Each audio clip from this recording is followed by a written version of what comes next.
So me and my Husky walk 10 miles a day, regardless of the weather. And on most days, we are walking in the sunshine. And that is fantastic. And a lot of people think that's crazy. But what I don't usually depict is when we have to walk in the not so fun weather. What does that look like? This. It might be hard to see in the actual video, but it is raining. We're actually in the trees because it actually helps with the rain just a little bit. But nonetheless, we're in our little raincoats.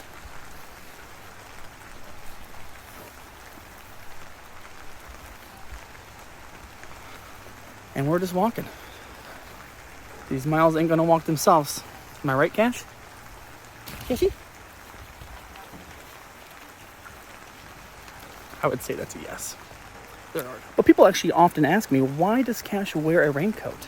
You don't see a lot of dogs in raincoats. So I thought I'd kind of make a short video here and explain my reasons. Well, so in the early years with me and Cash, we used to do these crazy miles and I used to take no precautions. You know, I thought I would get a Husky and he would be Balto and we would just go out and he would thrive, right? So I found out shortly that that's not necessarily the case.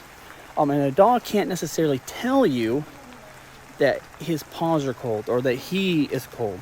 So you have to kind of learn these things as time goes on, and you have to look for certain triggers. And also just doing your own research actually helps as well. And one of the things I have learned over time with Cash is that he is smaller than your average Husky, which I think plays effect with this. But what it is a few things, is that he tends to get cold easily. Whether that's in the wintertime or whether that's just in the rain.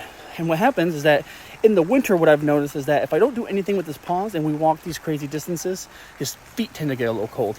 I think his body overall stays pretty warm in the winter because he has that crazy coat, but you can only do so much for like his feet, right?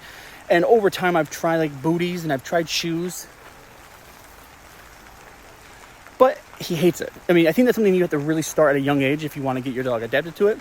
And maybe if I would have pushed him a little harder, he would have got there.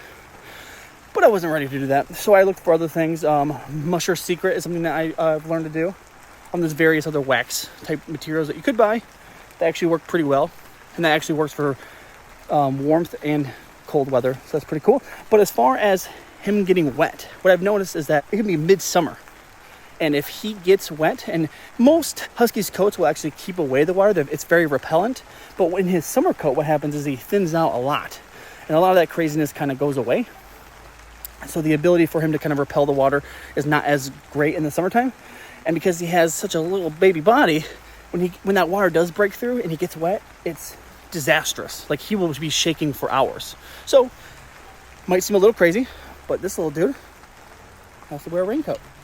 Over time, he seems to not mind it as much, but I think at this point, what it means is that we're just going to go outside, and he's excited at any moment that we can go outside, so.